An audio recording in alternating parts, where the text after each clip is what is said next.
This channel does not promote any violent, harmful, or illegal activities. All content provided by this channel is meant for an educational purpose only.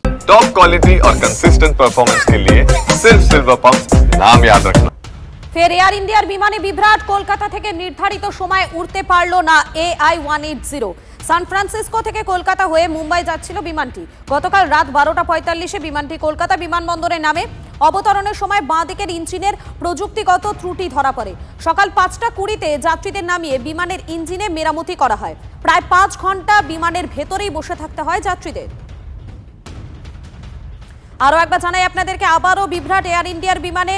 এবারে যেমনটা জানা যাচ্ছে, অবতরণের সময় প্রযুক্তিগত ত্রুটি থাকার কারণে, বাদিকের ইঞ্জিনে প্রযুক্তিগত ত্রুটি থাকার কারণে সেই বিমানটিকে সেখানে অবতরণ করানো হয়। সকাল 5:20-তে যাত্রীদের নামিয়ে বিমানের ইঞ্জিনের মেরামতি করা হয়। প্রায় 5 ঘন্টা বিমানের ভেতরেই বসে থাকতে হয় যাত্রীদের।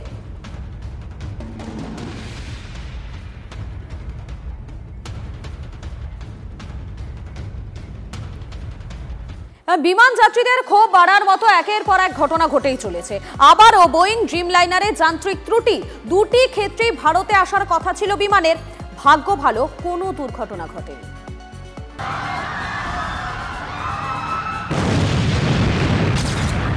ওড়ার 32 সেকেন্ডের মধ্যেই ভেঙে পড়েছে এয়ার ইন্ডিয়ার বিমান। এক যাত্রী বাদে সকলেই মৃত্যু মিছিল ডাক্তারি ছাত্রদের হোস্টেলে।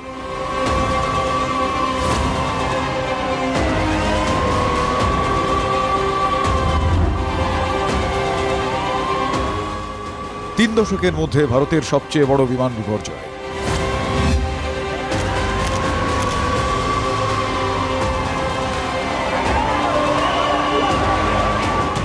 কাটাছেঁড়া চলছে বোয়িং 787 ড্রিমলাইনার বিমান নিয়ে। আতশ কাচের নিচে দেশের বিভিন্ন বিমান সংস্থার হাতে থাকা 34টি ড্রিমলাইনার। এরই মধ্যে জোড়া বিপত্তি, দুটি ড্রিমলাইনার, একটি আবার এয়ার ইন্ডিয়ার। লন্ডন চেন্নাই ব্রিটিশ এয়ারওয়েজের বিমানে যান্ত্রিক ত্রুটি। হংকং দিল্লি এয়ার ইন্ডিয়ার বিমানে যান্ত্রিক সমস্যা। একটি বিমানও গন্তব্যে পৌঁছতে পারেনি। ব্রিটিশ এয়ারওয়েজের বিমান বিভ্রাটের ঘটনাটি রবিবারের। লন্ডন থেকে উড়েছিল বোয়িং 787 ড্রিমলাইনার। বিমানের ফ্ল্যাপে যান্ত্রিক ত্রুটি হওয়ায় বেশ কয়েকবার চক্কর কেটে লন্ডনে ফিরে যায় বিমানটি। পরিস্থিতি বেগতিক বুঝে দুর্ঘটনা ঠেকাতে সাগরে জ্বালানির একটা বড় অংশ ফেলে দেওয়া হয়। তারপরেই লন্ডনের পথ ধরে বিমান। হিথ্রোয়ে নামার পর বাতিল করে দেওয়া হয় উড়ান। বিপাকে পড়েন যাত্রীরা। দ্বিতীয় ঘটনাটি সোমবারের। হংকং থেকে দিল্লিগামী এয়ার ইন্ডিয়ার বিমানে যান্ত্রিক সমস্যা। এটিও বোয়িং সংস্থারই 787 ড্রিমলাইন বিমান, যার জেরে ওড়ার কিছুক্ষণ পরেই হংকংয়ে ফিরে যায় বিমানটি। এক্ষেত্রেও বাতিল উড়ান। বিপত্তি লখনৌতেও। সৌদি আরবের জেড্ডা থেকে হজযাত্রীদের নিয়ে ফিরছিল সৌদিয়া এয়ারলাইন্সের বিমান। ল্যান্ডিংয়ের পরেই বিমানের চাকায় গোলমাল টের পান পাইলট। তড়িঘড়ি 242 জন যাত্রীকে নিরাপদে সরানো হয়। বড় বিপত্তি হয়নি, এটিই রক্ষে। Bureau report, TV9 Bangla.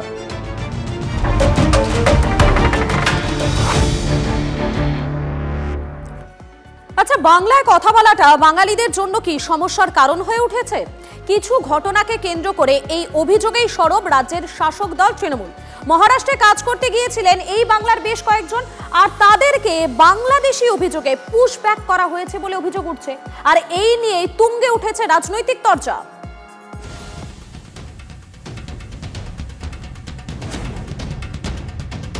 আর 5 জন পরিযায়ী শ্রমিকের মতোই মহারাষ্ট্রে কাজ করতে গিয়েছিলেন ওরা। আর বাংলায় কথা বলার অপরাধে তাদেরকে নাকি বাংলাদেশি হিসেবে পুশব্যাক করা হয়। ভারতের সমস্ত বৈধ কাগজ দেখানোর পরও নাকি কোনো কথা শোনেনি মহারাষ্ট্র পুলিশ। বাংলা পুলিশের তৎপরতায় দেশে ফেরানো হয়েছে কয়েকজনকে। বাঙালি মানে মুম্বাই মহারাষ্ট্রে পুলিশ কি বলছে, বাঙালি মানেই বাংলাদেশি। এনারা আমাদেরকে বাড়ি পাঠাচ্ছে, আমাদের খুব ভালো লাগছে। তা না হলো আমরা তো হয়তো জীবনে বাঁচতেই পারতাম না। বাংলাদেশে বিডিআররা গুলি মারতো, নাই তো সারা জীবন জেলে পড়তে হোক। জোর করে আমার ভেস ফ্যাক্টরি মেরি ধেরি আমার ইন্ডিয়া পাঠিয়ে দিয়েছে। বাংলাদেশ পাঠিয়ে দিচ্ছে না, এদিকে লিচ্ছে না ওদিকে লিচ্ছে। বাগদার রাজমিস্ত্রি পরিবার বলছে তাদের ছেলের সঙ্গে ঠিক কি হয়েছে। 10 তারিখে ফোন করলো আমার কাছে রাত 2টার সময়, বাবা আমাকে তুলে নিয়ে গেছে মুম্বাই পুলিশ। আমাকে কেন তুলে নিয়ে গেছে? বলছে বাংলাদেশ বলে তোমাদেরকে তুলে নিয়ে গেছে। তো বাংলা ভাষা বলে এইটাই হলো মেন জিনিস। বলে বাবা আমার কাছে ডকুমেন্টস পাঠাও, আমি ডকুমেন্টস সব মুম্বাই পুলিশকে পাঠিয়েছি। এই অভিযোগ সামনে আসার পরই বিধানসভায় দাঁড়িয়ে তীব্র ক্ষোভ প্রকাশ করেন মুখ্যমন্ত্রী মমতা বন্দ্যোপাধ্যায়। তিনি বলেন,